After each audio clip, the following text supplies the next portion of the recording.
Pathian thu thiang him mi lo ngai thang u zohan le thon pakhatna bungli chang khal chang chang ya thu du tak te u tharau na zom ring chu amai ro chu tharau te chu Pathian la kami an ni nge ni lo fia ro thu shil tu der tam tak khovela lo chwa ta awangin hemi a hian Pathian tharau chu in siang tharau em po Isua Krista ti sa lo chang ti chan chu Pathian la kami ani tharau em po Isua chan lo chu Pathian la kami ani lo ve chu Krista do da tu tharau local in sia ta kha ani e tu na po khovela awong to reng ani u naw te u Pathian ne la pa in dia chung chu in ngam to e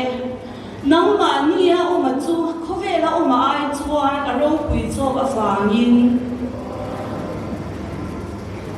a mai ro chu an ni chu khovela mi an nia chu wangin khovela mi angin an chonga khoveli an thu an ngai thu chin ani ke ni Pathian la kami kan nia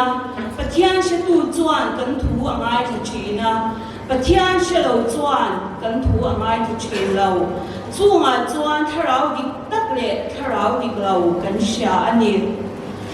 du tak te u in mangai ton thawang u mangai ne hi Pathian la ka chwa ani sia mitin